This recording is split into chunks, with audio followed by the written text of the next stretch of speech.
প্রায় শেষ প্রহর। নির্কুঞ্জে দোতলা একদম শেষ কোণে সবচেয়ে বড় ঘরটাই রাখা ছিল নির্ণয়ের জন্যে। এখনও তাই ঘরের দেওয়ালে যেন পুরো কালো ঢাকা অদ্ভুত এক রং। পুরো ঘর যেন আঁধারে ঢাকা, কোনো আলোর ছায়া নেই। বিছানার চাদর থেকে শুরু করে ফার্নিচার সব কালোতে মোড়ানো। ঘুমের ঘোরে হাতড়ে বিছানায় কিছু খুঁজছে নির্ণয়, তবে কাঙ্ক্ষিত জিনিস না পেয়ে ধপ করে উঠে বসেছে। এক হাতে বেশ শক্ত করে টেনে ধরে মাথার চুল।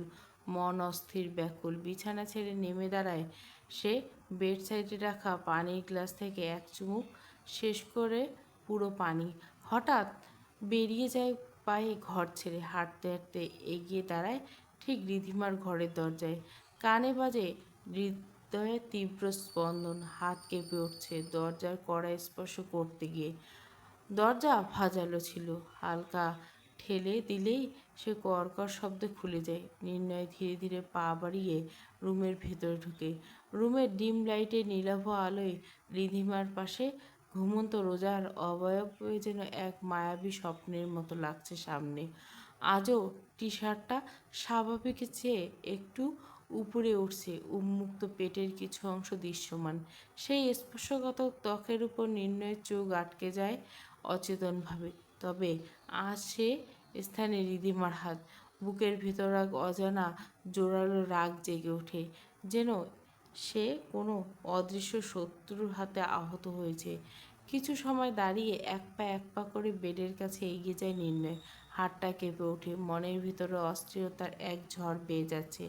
বেডের পাশে দাঁড়িয়ে নির্ণয়ের চোখ বন্ধ হেসে, যেন কিছু মুহূর্তের জন্য সে হারাতে চায় নিজেকে, স্বেচ্ছায় ক্ষতবিক্ষত হতে চায়।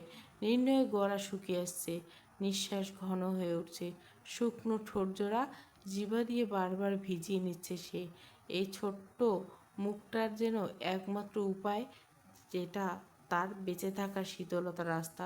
ঘুমন্ত রোজাকে মুখের দিকে তাকিয়ে নির্ণয় নিজেকে শান্ত করার চেষ্টা করে।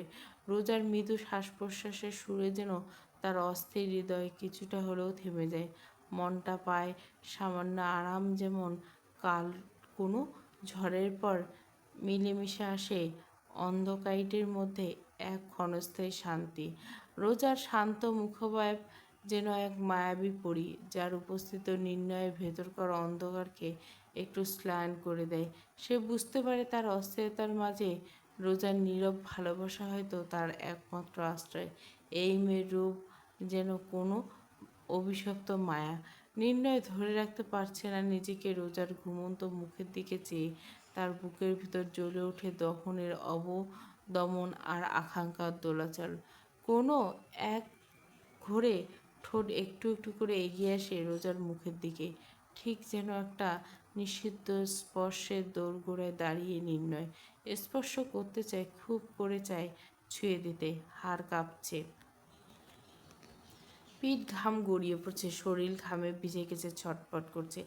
এক পলক রোজার মুখের দিকে তাকিয়ে শান্ত গভীর ঘুমে ডুবে থাকা তার মহারানী, তার পাশেই দাঁড়িয়ে আছে তার অস্থির পুরুষ, যার ভেতরে চলছে প্রণয়ের অস্থিরতার। ফোঁস করে এক নিঃশ্বাস ফেলে উল্টে ঘুরে যায় সে। নিঃশ্বাস ভারী হয়ে যেন আসে নির্ণয়। বুকের ভিতর যেন জ্বলছে কিছু। রোজা আশেপাশে ঝুঁকে বালিশের গা ঘেঁষে রাখা এসির রিমোটটা তুলে নেয়। রিমোটের পাওয়ার বাটনে চাপ দেয়। পাওয়ার কিছুটা বাড়িয়ে আবারও রাখে যথাস্থানে। এসির পাওয়ার বাড়ানো মাত্র ঘরের তাপমাত্রা দ্রুত নামতে থাকে। অতি শীতের ছোঁয়ায় রোজার শরীরটা ধীরে ধীরে সেটে আসে চাদরের ভিতর।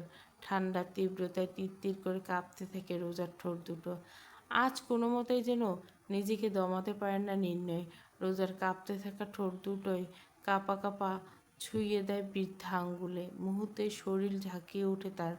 এক শিহরণ, এক অস্পষ্ট গুঞ্জন বুকের ভিতর বেজে ওঠে। আবারও সেই চেনা স্ট্রবেরি রিপ জেলের মিষ্টি সুবাস। এবার যেন তার মাথা কাজ করছে না। মাথার ভিতর সব চিন্তা, সব বাধা, সব নীতিবোধ যেন মুহূর্তে মিলিয়ে যায় এক তীব্র উত্তাপের মধ্যে। রোজার কাঁপতে থাকা গোলাপি ঠোঁট দুটো জোড়া যেন বারবার আহ্বান জানাচ্ছে। দিক বিদিক শূন্য, বুকে দিক বিক শব্দ অতিমাত্রায় বেড়ে চলেছে।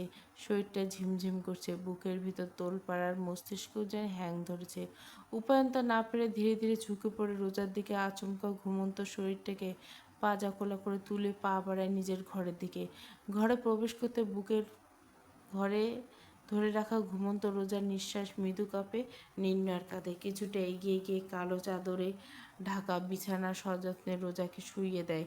নির্ণয় কম্ফর্টটা তুলে দেয় কোমরের উপর, আঙ্গুল দিয়ে একবার গুছিয়ে দেয় উড়ে আসা চুলগুলো। শীতল হাওয়া ঘরের নিস্তব্ধতাকে আরও ধাপে গভীর করে তোলে। নির্ণয় চোখ তখন স্তব্ধ রোজার মুখে, ঘুমন্ত মুখে নিষ্কলতা, ত্বকে জোনাকি আলোর মতো হলুদ ঝিলিক সব কিছু মিলেমিশে নির্ণয়ের ভিতর তোলপাড় করে তোলে। এসির পাওয়ার হালকা বাড়িয়ে সে নিজেও শুয়ে পড়ে রোজার পাশে।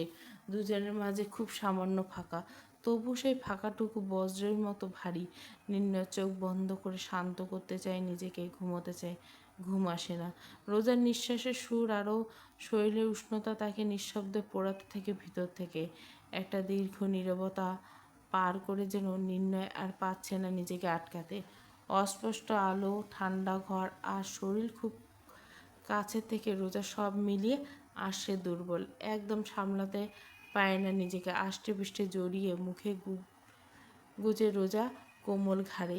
উষ্ণ ত্বকের ঘ্রাণ শুকে নেই নিঃশ্বাসের সাথে। ঘন ঘন নিঃশ্বাস ছাড়ছে রোজার ঘাড়ে, চোখ বন্ধ। নির্ণয় ঠোঁট ছোট করে চুমুতে ভরিয়ে দেয় রোজার ঘাড় গলা। মেলি স্পর্শে বারংবার কেঁপে ওঠে রোজার শরীর। কমফোর্টার নিচে তার বুক আর পেটের মাঝামাঝি টান টান উত্তেজনায় হালকা শিহরণ ছড়িয়ে পড়ে। ঘুমে যেন ধীরে ধীরে আলগা হয়ে আসছে, বুড়ো কুঁচকে ওঠে, ঠোঁটে মৃদু কম্পন, নিঃশ্বাস বদলায় ছন্দে। নিঃশ্বাস গরম হচ্ছে নির্ণয়, বুক ওঠানামা করছে দ্রুত গতিতে, নেশাগ্রস্তের মতো এলোমেলো, চমকপ্রদভাবে দ্রুত। চোখ মেলে রোজা। নির্ণয় ভাই, প্লিজ কন্ট্রোল। এসব মাঝ রাস্তায় এসে কন্ট্রোল বলে মারতে চাইছিস? আই ফিল সিক নির্ণয় ভাই। আমি এনার্জি দিচ্ছি, প্লিজ এনজয় যান। ইটস আসল পুরুষ by running day by day. Yes baby, I am controlless. Rose please যান একবার। কথা শেষ রোজাকে ছুতে নিলে আবারও ছিটকে যায় রোজা, যেন কোনো বাঘ তার শিকারি করছে। হোয়াটস হ্যাপেন? এমন ছিটকে ছুটছিস কেন? আজকে প্রথম নয় নিশ্চয়। আমার ব্লিডিং হচ্ছে। ফোন করে এক নিঃশ্বাসে খামচ ছাড়ে নির্ণয়। এক হাতে খামচে ধরে নিজের চুল ছোট্ট করে রোজার কপালে এক চুমু এঁকে বিছানা থেকে নেমে দাঁড়ায়। পেন কিলার নিয়েছিস? মাথা ঝাঁকিয়ে উত্তর দেয় রোজা। বালিশের নিচ থেকে সিগারেটের প্যাকেট হাতে নিয়ে দুলতে দুলতে অশান্ত রকিং চেয়ারে গিয়ে বসে নির্ণয়। ভোরের আলো এখনও ঠিকমতো ফোটেনি, ঘরে জমেছে শীতলতা। নির্ণয় চেয়ারে বসা, সিগারেটের শেষ অংশটা আঙ্গুলে চেপে রেখেছে। আগুন নিভে গেছে অনেকক্ষণ। রোজা গুটি গুটি মেরে শুয়ে আছে। রোজা মুখে যেন যুদ্ধের হাসি। না এড়িয়ে যেতে পারেনি নির্ণয়ের চোখ। হঠাৎ পায়ের শব্দ কানে আসতেই চোখ খিচে ঘুমের ভান করে চেয়ার ছেড়ে ধীর পায়ে এগিয়ে বিছানায় বসে নির্ণয় ভুরু কুঁচকে এক দৃষ্টিতে কিছুক্ষণ তাকিয়ে থাকে রোজার মুখ পানে। চোখ পিটপিট করে রোজা। দেখেই বোঝা যাচ্ছে ঘুমের ভান ধরছে। এক প্রকার দুষ্ট এসে আবারও উঠে যায় বেড ছেড়ে। নির্ণয় উঠতে ধপ করে চোখ খুলে রোজা হালকা কাঁধ হয়ে নির্ণয়ের যাওয়ার পানে তাকে জিভা দিয়ে ভেঙচি কেটে। রোজার করা প্রতিটি কাহিনী, ঘরে থাকা বিশাল আয়না বিশিষ্ট ড্রেসিং দেখে মুচকি হাসি নির্ণয়। হাসির মাঝে একটু একটু করে এগিয়ে এসে দাঁড়ায় ড্রেসিং টেবিলের সামনে। এক টানে গায়ে জড়ানো টি শার্ট খুলতে উন্মুক্ত সাদা শরীর দৃশ্যমান হয় আয়নার সামনে। নিজের সিল্কি চুলগুলো হাত বুলিয়ে নিজেকে একবার ওলট পালটে দেখে নেয়। কিছু সময় বাদে উল্টে ঘুরে একবার তাকায় রোজার দিকে, একটু দেখে আবারও ঘুরিয়ে নেয় মুখ। ড্রেসিংয়ের ড্রয়ার হাতে ছোট্ট সিজার বের করে হাঁটা ধরে বেডের দিকে। বিছানা একেবারে ধারে এসে দাঁড়াতে হঠাৎ খপ করে হাত বাড়িয়ে রোজার টি শার্টের নিচে থাকা ইনার বেল্ট চেপে ধরে সে। রোজার নিঃশ্বাস আটকে আসছে। শরীরের একসাথে কেঁপে ওঠা ভয় নাকি উত্তেজনা তা নিজেই বুঝতে পারছে না। নির্ণয় আবার ধীরে ধীরে সিজার তুলে ইনার স্ট্র্যাপে ছুড়ে দেয়। ধাতব ঠান্ডা ছোঁয়ায় রোজার বুকের ভেতরটা ছ্যাঁত করে ওঠে। রোজার নিঃশ্বাস চেপে ধরে তাকিয়ে থাকে নীলমণির চোখ জোড়ার দিকে। সেখানে স্পষ্ট তাকে দেখালো নেশা। বেলটা কেটে ফেলতে হালকা চটাসের এক শব্দ হয়। স্টাফটা আলগা হয়ে যায় রোজার গায়ে থেকে।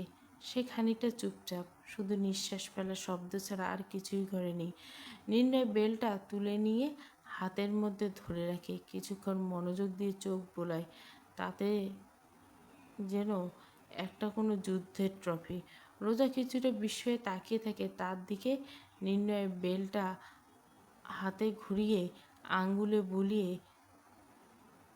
স্টাফের সেলাইয়ের উপর দিয়ে। ঘরের বাতাস ভারী হয়েছে। হাতে টাকা সিজার ছুঁড়ে মারে বিছানার পাশে। ইনারের বেল্ট হাতে ধীরে ধীরে ঝুঁকে আসে রোজার মুখের দিকে।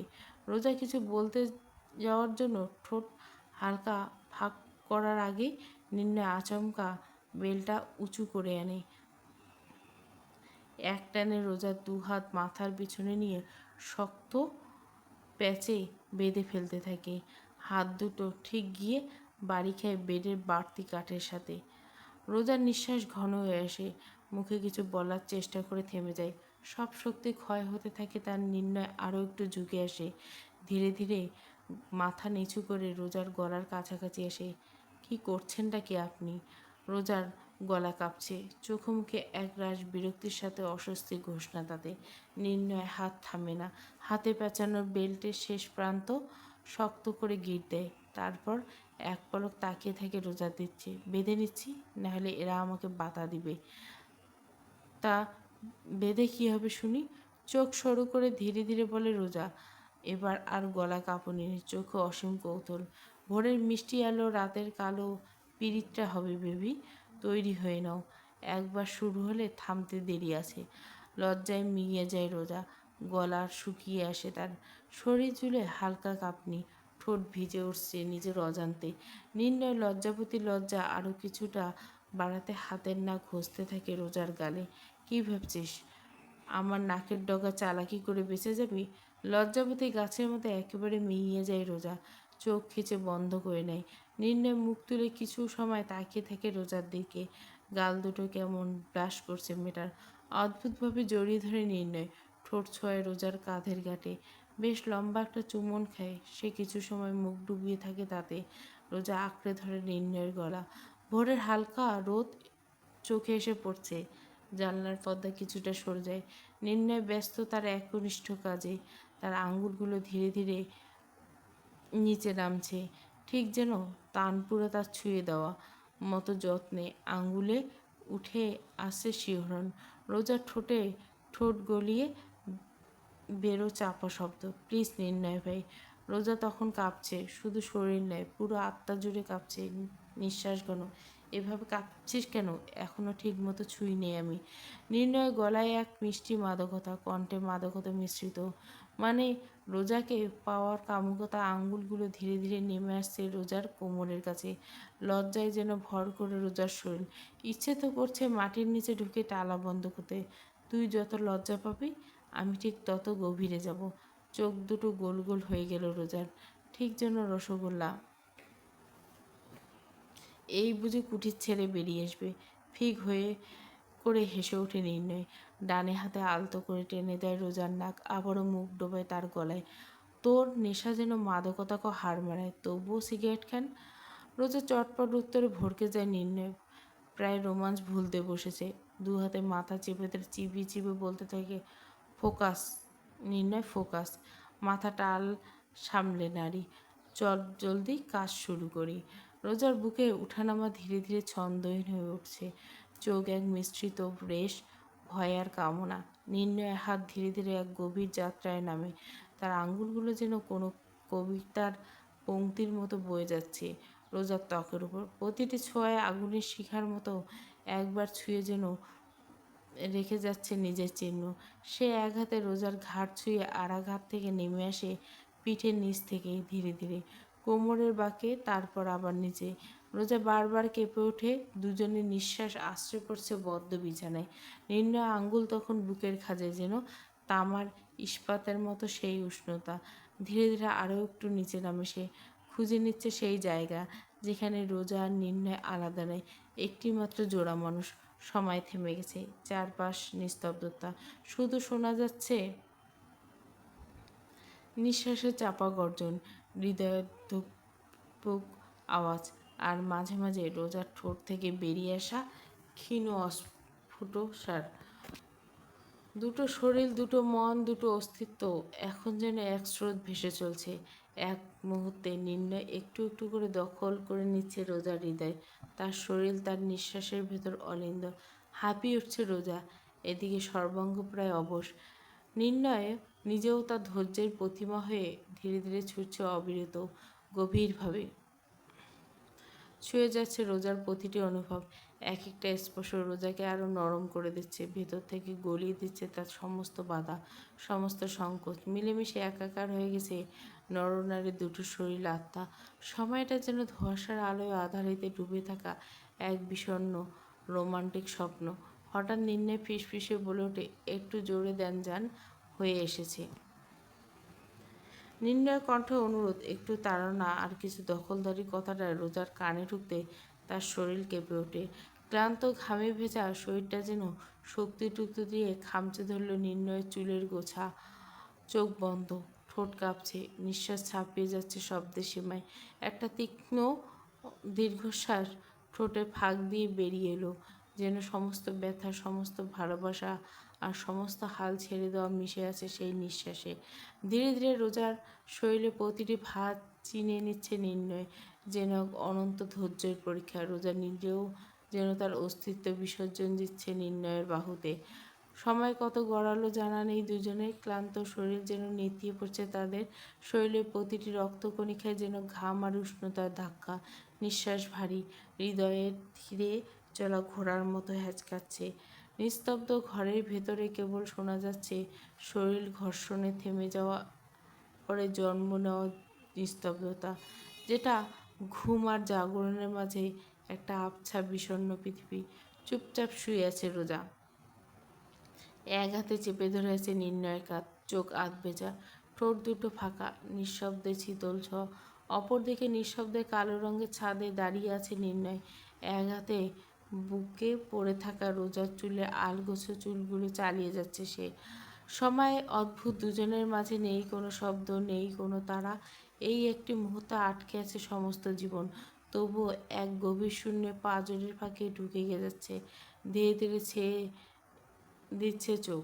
নীরবতা ভেঙে ফোঁস করে নিঃশ্বাস ছাড়ে রোজা, ফিসফিসে বলে, আপনি সম্পূর্ণটা, তাই না নির্ণয় ভাই? নির্ণয় নিশ্চুপ। নির্ণয় উত্তর দেয় না সে, নিঃশব্দে ঠোঁট ছুঁয়ে দেয় রোজার কপালে।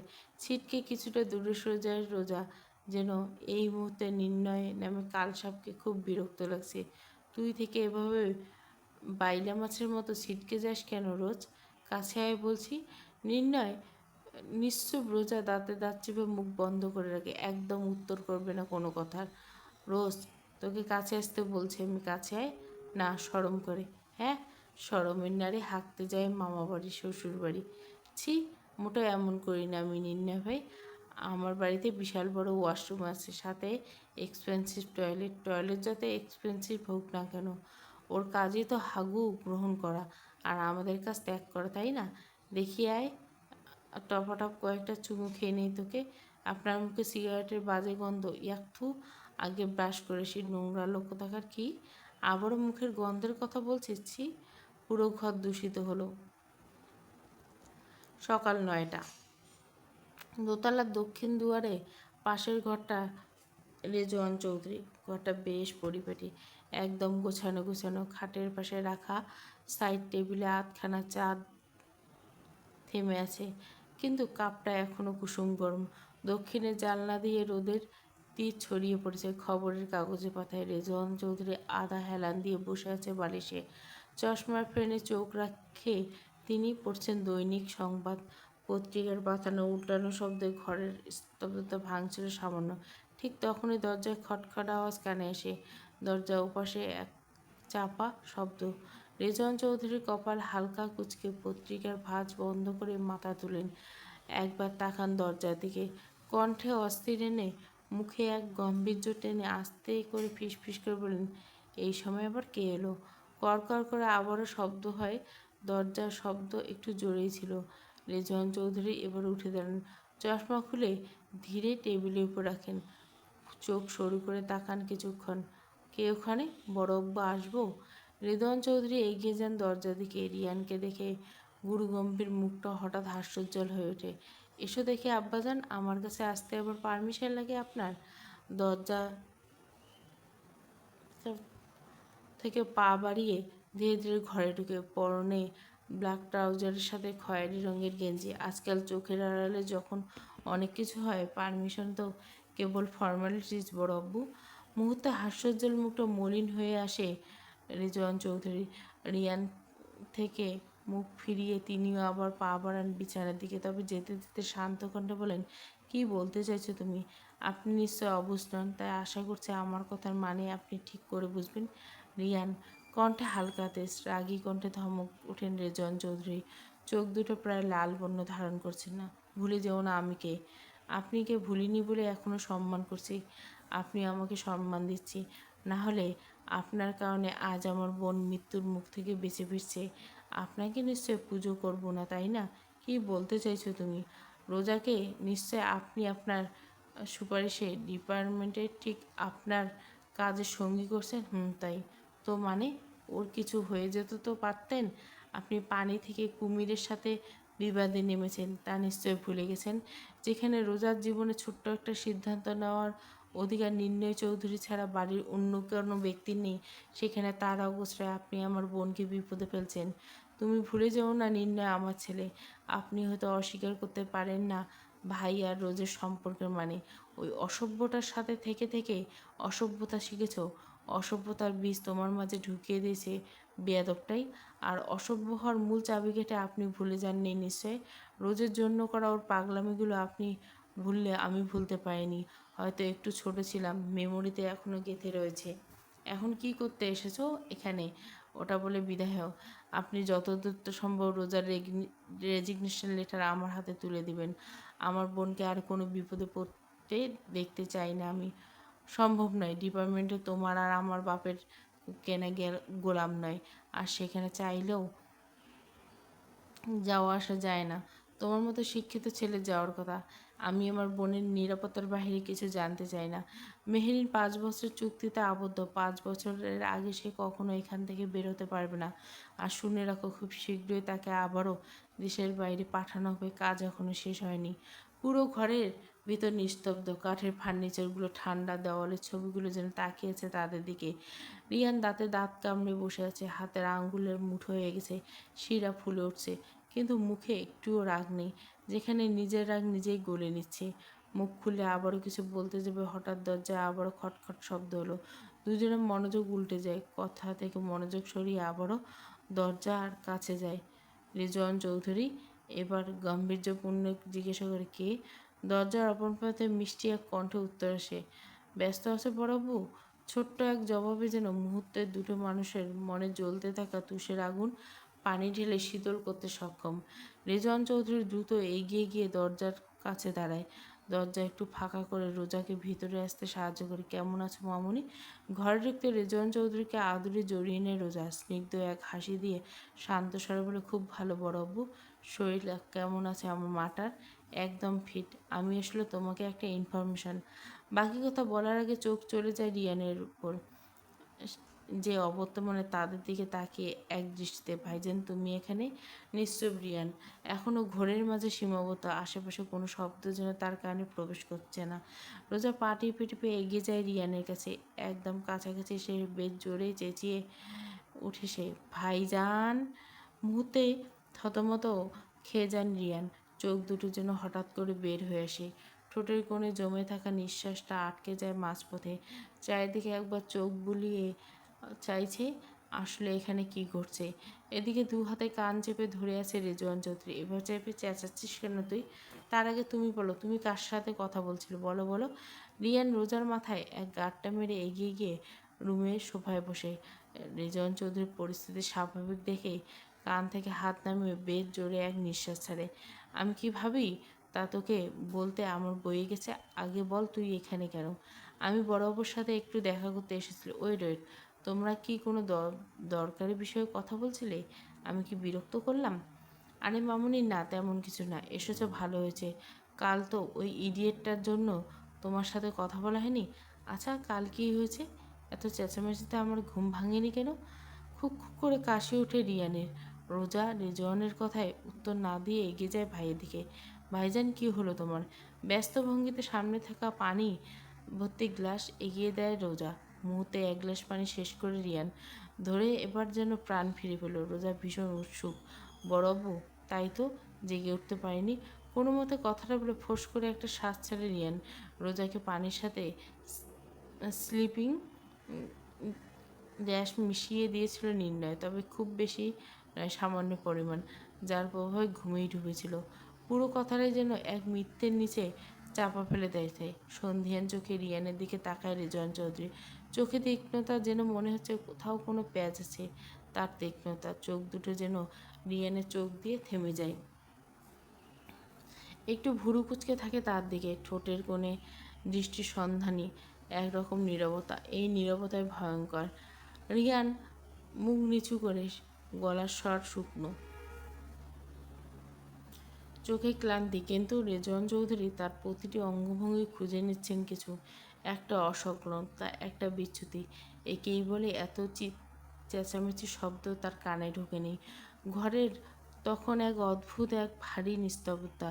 রিয়ান বুঝতে পারে রেজওয়ান চৌধুরী তাকে ঘাঁটতে চেয়েছে। নিশ্চুপ থাকেতে দুজনের কথা পুরোপুরি যেন মাথা ভর্তি হালকা ব্রাউন কালারের মেশানো চুলগুলো উপর দিয়ে যাচ্ছে রোজার। কী হয়েছে কেউ বলবে? সকলের মাঝে এক মোটা গলার সুর ভেসে আসে। সকলে মুখে যেন তালা ঝুলিয়ে রেখেছে, কেউ কারো মুখে টু শব্দ নেই। এখানে বসে গোল মিটিং করলে বুঝি পেট ভরবে, তাই না? নাজমা চৌধুরীর রাকিব গলা শুনে কথায় মুচকে এসে এগিয়ে গিয়ে নাজমা চৌধুরীর সামনে দাঁড়ায় রোজা, সাথে নাটকীয় ভঙ্গিতে বলা, আল্লাহ কী যে বলো বড় মা, তোমার হাতের পরোটা আর মিষ্টি বুন দিয়ে না খেলে কথা বলে কি পেট ভরাই বলো?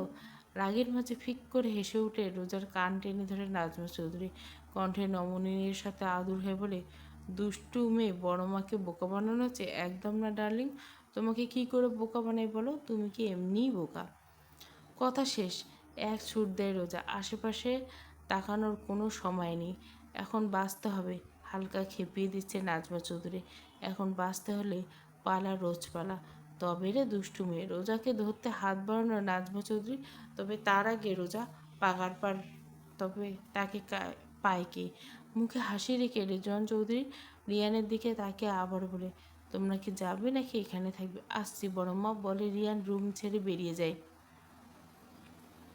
ছুটছে রোজা, মুখে সেই মন ভোলানো হাসি, যেন সারা বাড়িটায় আকাশেই তার মুখের দিকে তাকিয়ে হেসে উঠছে। ঝুঁটিতে থাকা লম্বা চুলগুলো দৌড়ে ছন্দে তাল মিলিয়েছে। পায়ের নিচ ঘষে যাচ্ছে মেঝে। বাড়ির পরিচ্ছন্ন দালাল কাঁপিয়ে ছুটে বেড়াচ্ছে সে। একের পর এক ঘর, করিডোর, মেঝেতে পড়ে থাকা ছোট কুশন সব পেরিয়ে হাওয়ার মতো ছুটে বেড়াচ্ছে রোজা। তার হাসির শব্দে যেন পুরো বাড়ি প্রাণ ফিরে এসে। হঠাৎ ঠাস কারো কোনো কিছুর সাথে ধাক্কা খেয়ে চিৎপাতা হয়ে মাটিতে লুটিয়ে পড়ে। মুহূর্তে হাসি কান্নায় পরিণত হয়। পুরো বাড়ি চেঁচিয়ে কাঁদতে থাকে, সাথে নাটকীয় কিছু পায়। মা গো, আমার কোমর! মাটিতে উবু হয়ে বসে পড়ছে রোজা, এক হাত কপালে আর এক হাত কোমর চেপে ধরে গোঙাচ্ছে, চোখ মুখ কুচকে। হায় রে আমার হাড্ডি, এইবার বুঝি বিয়ে শাদী সব গেল। কোমরটাই যদি না থাকে, বর খাটবে কি করে? ও মা গো! রোজার চিৎকারে যেন সারা বাড়ি কাঁপিয়ে উঠছে। তার পেছনে আসছিল রিয়ান। তবে রোজা কাছে আসতে চোখ কপালে, সামনে মাটিতে পড়ে থাকা রোজা, হাত দিয়ে কোমর চেপে, চোখ মুখ কুচকে ব্যথায় কাটছে। আর তার এক হাত দূরে দাঁড়িয়ে আছে রিহান। রিয়ানের চোখ বড় বড় হয়ে যায়। প্রথমে বোনের দিকে তাকায়, তারপর ধীরে ধীরে দৃষ্টি আসে রিহানের দিকে। কোনো কিছু নেই, কোনো প্রশ্ন নেই, শুধু একরাশ নিঃশব্দ ধাক্কা ভর করে পুরো পরিস্থিতির উপর। তার বুঝতে বাকি নেই কী হয়েছে। রিয়ান হালকা ঝুঁকে রোজার দিকে নিজের ডান হাত এগিয়ে দেয় তাকে। কিরে, কীভাবে পড়লি? উঠে আয় দেখি। ভাইজান গো ভাইজান, আমার কোমর গেছে। আমার বুঝি আর বিয়েটা হলো না ভাইজান, আমার আর বাচ্চা পয়দা হলো না, আমি আইবুড়ো হয়ে যাবো। চুপ ফাজিল মেয়ে, উঠে আয় বলছি। রিয়ানের ধমকে এতক্ষণ বিস্ময় কাটিয়ে দ্রুত রোজাকে ধরতে এগিয়ে এসে রোহান তবে তার আগেই রিয়ানের বাম রাম ধমকে আটকে যায় হাত। তোর দূষিত হাতে ওকে ছুঁয়ে ভাইরাস ধরানোর কোনো প্রয়োজন নেই।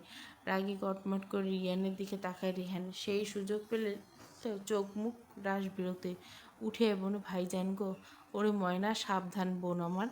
বেশ যত্নে বোনকে মাটি থেকে তুলে রিয়ান। ইতিমধ্যে রোজার চেঁচামেচিতে নাজমা রিজওয়ান চৌধুরী হাজির।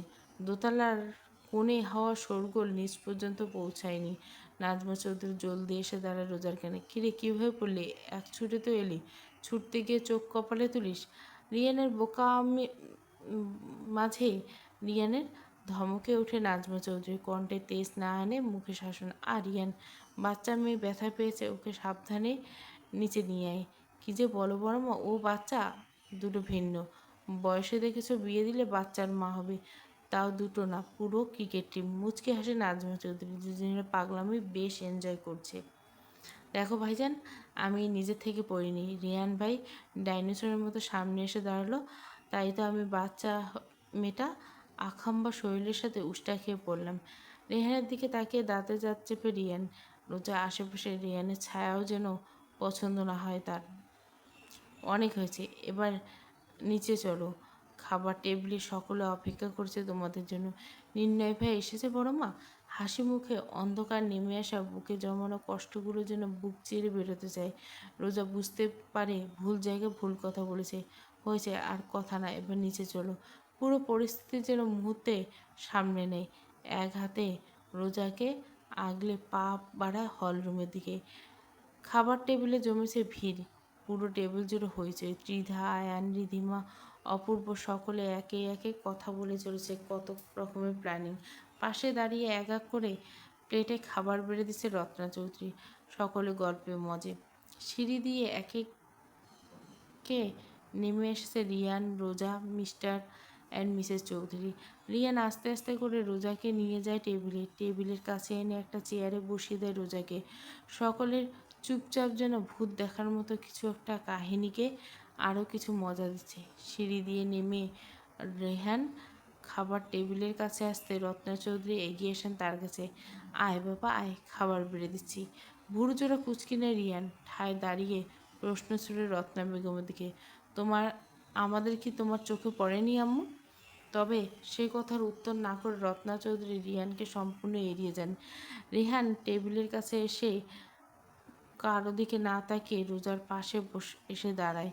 তার পাশে চেয়ার টেনে যেই না বসতে যাবে তার আগে চেয়ার দখল করে নিয়ে ভেবা জায়গায় খেয়ে যায় রোজা। উপস্থিত সকলে মিটমিট হাসে। রত্নাচৌধুরী ক্ষিপ্ত চোখে রিয়ানের দিকে তাকায়, তবে মাকে সম্পূর্ণ ইগনোর করে রিয়ান। রিহান উপায়ন্ত না পেয়ে এগিয়ে যায় রিধিমার পাশে চেয়ারে বসতে, কিন্তু তার আগেই সে চেয়ার নিজের দখলে নেয় আয়ান। এবার হাসি চেপে ধরে রাখতে পারে না তিদা। উপস্থিত সকলের মাঝে উচ্চস্বরে হেজে ওঠে। রাগের বহিঃপ্রকাশ না ঘটিয়ে হনহন করে স্থান ত্যাগ করে রেহান। রেহান যেতে রোজার মুখে মিটি মিটি হাসি। এবার সে ঠোঁট গলিয়ে বাইরে বেরিয়ে এসে এক হাতে সকলে হেসে নেয়। খাবার শেষে বেরিয়েছে সকলে, তবে আজ যেন রোজার যায়নি কোথাও। শরীরটা একেবারে অবশ লাগতো, ভীষণ ক্লান্ত। প্রায় দুপুর গড়িয়ে হলরুমের নরম সোফায় গা এলিয়ে রোজা এক মনে চিপস খাচ্ছে আর টিভিতে চলছে রঙিন কার্টুন। চোখে ছিল অন্যরকম শিশুসুলভ আনন্দ, ঠোঁটের কোণে হালকা হাসি। এতক্ষণ যেন একটু নিঃশ্বাস ফেলার সময় পেয়েছে। তার পাশে সোফায় অন্য প্রান্তে আদর্শ ভঙ্গিতে রাইহান চৌধুরী একাগ্রে ম্যাগাজিনের পাতায় ডুবে আছে। মাঝে মাঝে চোখের পাতায় ভাঁজ পড়ছে। হয়তো লেখার কিছু অংশ তাকে অস্বস্তিকর লাগছে, আবার চোখ তুলে এক ঝলক দেখে নিচ্ছেন পাশের মেয়েটির উচ্ছ্বাস। হঠাৎ থেমে রোজার হাত, রোজার খিলখিল করে হেসে ওঠা আর সাথে চিপসের কুরকুরের মতো আওয়াজ উড়ে এসে পড়ল সোফার উপর। সে তাড়াতাড়ি হাত মুছতে মুছতে চেঁচে উঠল, দাদুভাই দেখো দেখো টম কীভাবে জেরিকে ধরছে। তার চোখে কি সুসুসুলভ উচ্ছ্বাস, গলায় কেমন একটা ঝাঁঝালো উত্তেজনা। টিভির পর্দায় দেখা যাচ্ছিল টম আর জেরির গর্তের সামনে এসে ঠিক সেই শিকারির মতো। রায়হান চৌধুরী এক চুলো নড়ে না, হাতের ম্যাগাজিন ধীরে নামালো। রোজার দিকে তাকিয়ে শান্ত হাসি দিয়ে মৃদু কণ্ঠ বলল, দেখো ব্যর্থ হবে শেষে, ধরতেই পারবে না।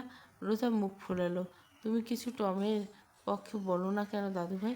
বেচারা কত কষ্ট করে। রায়হান হেসে ফেলল রোজার কথায়, হাসির মাঝে বলল, কারণ জেরির মাথাটা তোর মতোই চতুর বলে একটা উঁচু করে তাকালেন। রোজার চোখ কুঁচকে রায়হানের দিকে তাকালো, তারপর মুখ ঘুরিয়ে আবারও টিভির দিকে একটু নাক সিটকে বলল, তাহলে তুমি টম আর আমি জেরি? রায়হান হালকা হেসে বলল, হয়তো। তবে টম যদি একদিন জেরিকে ধরে ফেলে? রোজা গম্ভীর চোখে তাকালো দাদুর দিকে, নাক কুচকে বলল, তাহলে কার্টুন শেষ। একদম থমথমে নীরবতা চারিপাশে ছড়িয়ে পড়ছে। সোফার পাশে রাখা ঘড়িতে দুপুর 1টা বাজে। টিভির আলো। রোজা আবারও মনোযোগ দেয় কার্টুনে। ঠোঁটে ঝুলে থাকা চিপসটা খেয়ে ফেলে চোখ বড় বড় করে চেয়ে থাকে টমের দুর্দশা। হাসছে, কখনো আবার ঠোঁট কামড়ে বসে আছে উত্তেজনা। ঠিক সেই মুহূর্তে এক চিলতে ছায়া পড়ে আছে উপরে। কি করছো মেহের? রোজা চোখ ছোট করে তাকালো উপরে। রেহান মুখ দেখে সে আবারও তাকায় টিভি দেখে। কলিজা ভুনা। রোজার বাঁকা কথা বিন্দুমাত্র ভড়কালো না রেহান শান্ত কণ্ঠে জবাব দিল, তুমি তো টিভি দেখছো। টিভির স্ক্রিনে টম আর জেরি পালাচ্ছে, আর টম হুড়মুড়ি খেয়ে একটা ফুলদানির মধ্যে। রোজার নজর এখন টিভিতে। যাক, চোখ আল্লাহ দিয়েছে। রোজার বলা কথাগুলো রেহানের গায়ে লাগলো কি না কে জানে। সে কিছুক্ষণ টিভি দিকে থাকে, আবারও বলে, অবাক লাগে তুমি এই বয়সে কার্টুন দেখো। এত বয়স হয়ে গেলো। রোজার বেশ বিরক্ত লাগে। একে তো তার পছন্দের কার্টুন টান টান উত্তেজনা, এর মাঝে ঘাটের মরা এসেছে। আবার তাকে চট করে বলে উঠল, আপনার মুখ দেখলে এমনি আমার মনটা বুড়ো হয়ে যায় রায়হান ভাই, তাই মাঝে মাঝে টম অ্যান্ড জেরি না দেখলে বাঁচা যায়? রায়হান চৌধুরীর পাশ থেকে হালকা খাঁকড়ি দিয়ে রোজা তাকালো তার দিকে, মুচকে হাসি দিয়ে আবারও নজর ঘুরল টিভিতে। রোহন তাকালো তার দিকে, চোখ এক ঝলক খারাপ লাগা, কিন্তু মুখে তা প্রকাশ করল না। দাদুভাই দেখেই তো, এইবার তো টম জিতবেই। রায়হান চৌধুরী এবার পত্রিকা রেখে টেবিলের উপর রোজার সাথে তিনিও কার্টুন দেখতে ব্যস্ত হয়ে পড়লেন। টিভিতে চলছে টান টান উত্তেজনা। টম এবার জেরিকে ধরবে এমন ভাব। এর মাঝে রেহান আবারও বলে ওঠে, একটু বসি তোমার পাশে। ধুর। বেজায় বিরক্ত রোজা ফোঁস করে একটা নিঃশ্বাস ছেড়ে দৃষ্টি দেয় রেহানের দিকে। টয়লেট ভালো করে ওয়াশ করছিলে? রোজার করা প্রশ্নে কার্টুন রেখে রেহানের দিকে তাকিয়ে হাসে রায়হান চৌধুরী। কি বলছো এসব? যাক বাবা, চোখের সাথে কানের কি সিন্ধু পোকা ধরছে? হোয়াট পোকা? মালং পোকা। সিঁড়ি থেকে আসা উড়ন্ত উত্তরে নজর এখনও নির্ণয় নামছে। পরনে হাফ প্যান্ট, সাথে পেস্ট কালারের টি শার্ট, হা করে তাকিয়েছে তার দিকে। এগিয়েছে নির্ণয়। তার এগিয়ে আসাতে রোজার মনে বয়েছে এক নতুন সুর। হ্যান্ডসাম কটু বেটা, তুমি ছাড়া ক্যাডা। হ্যান্ডসাম কটু বেটা, আগুনের পোলা। গেঞ্জি পাঞ্জাবি যে যাই পড়ুক, লাগে এক যে সেরা। এই একটা মানুষ এত সুন্দর কেমনে যে হয়, এইটাই বুঝি না। চলবে। 15-এর প্রথম পুরুষ, পর্ব 12। এখন কন্টিনিউ আসবে গল্প। এটা 4টা পর্বের মধ্যে শেষ হয়ে যাবে। ভালো লাগলে অবশ্যই লাইক, শেয়ার এবং সাবস্ক্রাইব করবেন, আর পুরো গল্প প্লে লিস্টে পেয়ে যাবেন।